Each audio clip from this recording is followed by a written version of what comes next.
علماؤهم شر من تحت ادیم السماء تخرج من عندهم فتنه و فیهم تعود. حضرت علی گفتند از نام پیغمبر خدا زمان می آید. چگونه زمان است؟ اسلام را فقط نامش می ماند، از اسلام عملش دور می گردد. در اصل نماز می خواند لیکن نمی داند چی خوانده ایستاده است. زکات می دهد نه از برای خدا، حج می کند نه از برای خدا، فقط همون نام اسلام می ماند و خلاص. و از قرآن چی گفت پیغمبر خدا؟ زمان می آید همین قرآن صورتش می ماند لیکن عملش از بین دور می شود. می گوییم کتاب ما قرآن است لیکن عمل ما و شما عمل شیطانی می گردد. دیگر بر گفته های خدا نه، کتاب پوشیده است، با گفته های شیطان ما و شما عمل میکنیم. امروز خودتان مقایسه کنین، عمل های خودتان در ترازوی عقل خودتان بسنجین، کدامش با قرآن موافق است، کدامش با قرآن موافق نیست. اینا پیغمبری خدا گفتند. و در دوام گفتند زمان می شود که مسجد سازی به نهایت زیاد می شود، زیاد مسجد میکنند لیکن چی است؟ لیکن خالی هست از هدایت، خالی هست از ذکر خدا. مسجدها هستند، زیبا هستند لیکن داعی ندارند، دعوتگر ندارند، فقط زیب و زینت دارند خلاص. بدترین مردم گفتن پیغمبر خدا در دام این حدیث کیا هستند؟ عالم های همون زمانه هستند. عالم ها گفتند بدترین مردم همون زمان هستند. برای چی بدترین هستند؟ زیرا از نزد آنها میگد پیغمبر خدا فتنه میخیزد و فیهم تعود، لیکن الحمدلله که در سر خود آنها میزند. از نزد عالم فتنه میخیزد با در سر عالم انجام مییابد. البته عالم ها هست، عالم هایی که فتنه انگیزی میکنند، هست عالم هایی که نامش عالم است لیکن از شیطان دیده بدتر است.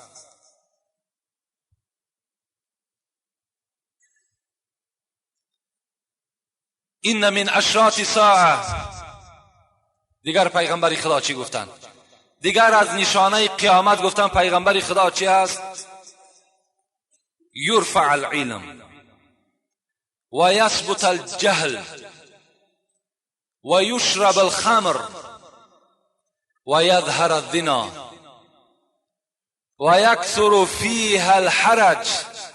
قیل و ما الحرج؟ قال القاتل القاتل القاتل. پیغمبر خدا در این حدیث دیگر چی گفتند که راوین ابو سعید خدری هست؟ میگوید دیگر از نشانه قیامت این است که علم برداشته می شود،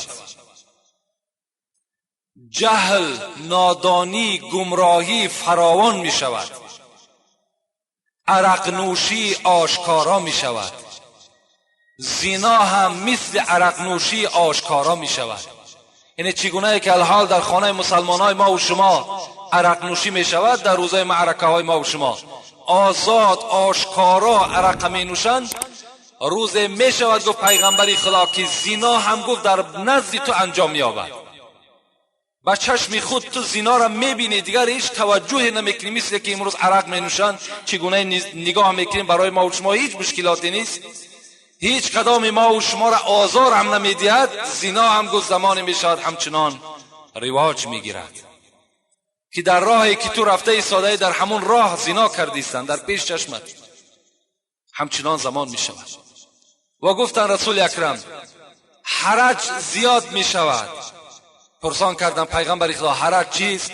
گفتن قاتل قاتل قاتل. آدم کشی زیاد میشود، آدم کشی زیاد میشود، آدم کشی زیاد میشود. به نهایت آدم امروز هیچ قدر ندارد، علل خصوص مردم مسلمان که امروز زیر تحقیری، دشنام و کشتار تمام دشمنهای اسلام قرار گرفته است. لیکن چگونه که روز عید در این مسئله برای شما یک گوشزده کردیم، ما مانده نمیشیم، ما خسته نمیشیم. مدعی خواست که از بیخ کند ریشه ما، غافل از آن که خدا هست در اندیشه ما.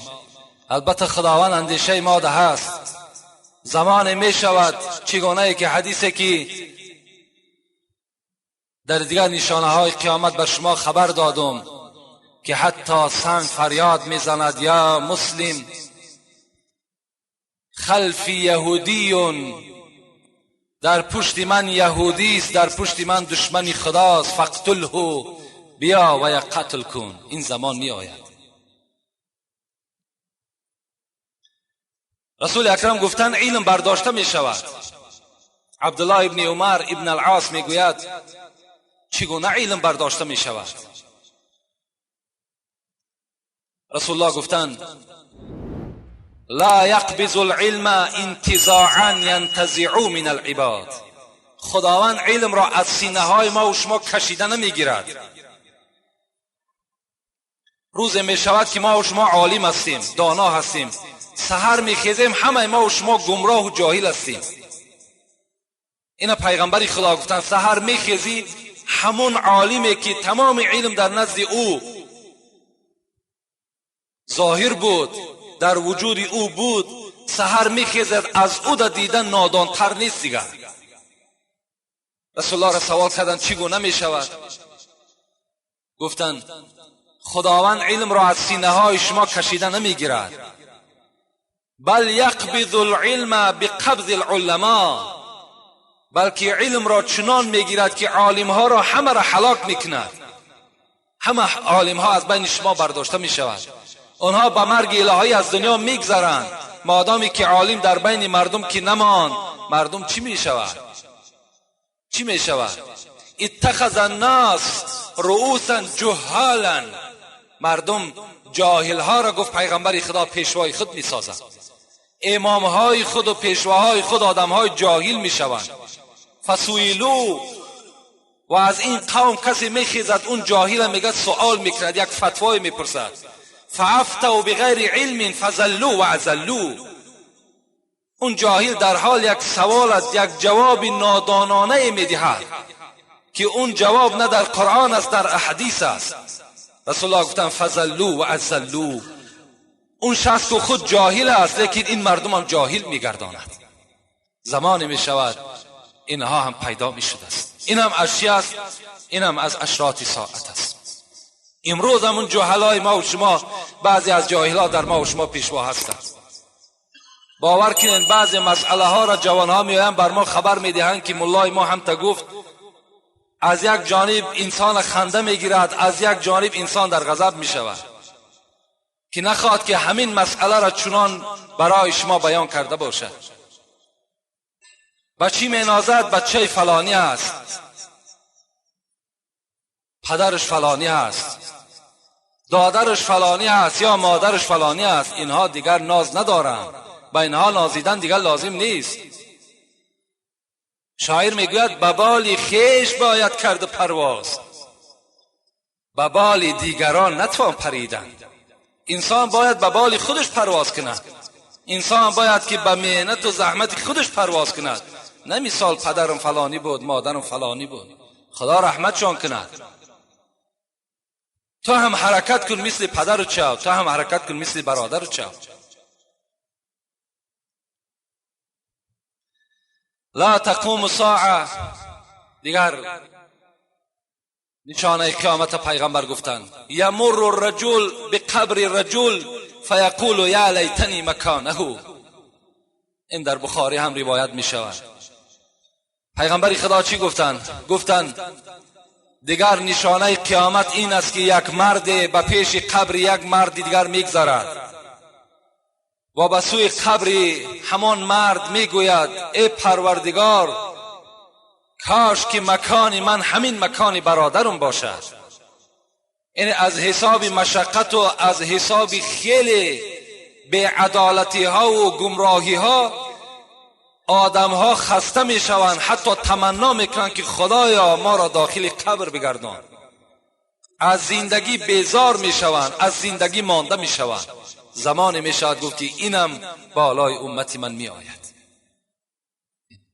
اینا چند حدیثی که الحال به سمع شما رسانیدم، اینها همه نشانه های خرد قیامت هستند. الحال من برای شما نشانه های کلانی که رسول اکرم بیان کردند: لا تقوم الساعة حتی تکون قبلها 10 آیات، اینا برای شما بیان میکنم. پیغمبر خدا روزه میگد گذر کرد، بناگاه صحابه های پیغمبر در باب قیامت بحث داشتند، یعنی از آمدن قیامت و از واقعه های قیامت صحبت داشتند. پیغمبر خدا میگه گشته به سوی ما گفت قیامت قائم نمی شود تا وقتی که اگر 10 نشانه بالای شما نیاید. این نشانه هایی که الحال برای شما میگویم اینها نشانه های کلان میگویند. اینا چی هستند؟ طلوع الشمس من مغربها. یکم پیغمبر خدا گفتند سمت آفتاب دیگرگون میگردد. امروز آفتاب از جانب مشرق میبراید، در مغرب غایب میشود. روز قیامت که شد، همان روزی که قیامت قائم میشود که خیلی روزی دراز است، آفتاب از پس پشت من میبراید، از این جانب حرکت میکند. سمت آفتاب گفت پیغمبر خدا دیگرگون میشود. ان الله تعالی یبسط یده باللیل لیتوب مسیء النهار و یبسط یده بالنهار لیتوب مسیء اللیل حتی تطلع الشمس من مغربها. پیغمبر خدا گفتند درگاه پروردگار شما گشاده است روز تا بیگاه. برای کیها؟ برای کسایی که در روز گناه کردند. خدا میگه دروازه من گشاده است، کدام شما طلب مغفرت میکنید من شما را مغفرت میگردانم. درهای رحمت من میگوید خدا از شب تا به روز گشاده است، کدام شما توبه میکنید، کدام شما داخل درگاه میشوید من شما را به بندگی قبول میکنم. در دوام پیغمبر خدا چی گفتند؟ حتی تطلع الشمس من مغربها، تا وقتی که آفتاب از مغرب میبراید توبه بنده مؤمن خدا قبول میکند، لیکن وقتی آفتاب برآمد در توبه بسته میشود. تمام دیگر او روز کدام ما و شما زاری کنیم، تولا کنیم، حتی خودمان قتل در راه خدا کنیم دیگر فایده ندارد، در رحمت بسته میشود. پیش از آنه که این آفتاب از جانب مغرب میبراید ما و شما باید که ما و شما به سوی خدا توبه کننده باشیم، ما و شما به سوی خدا برگردنده باشیم.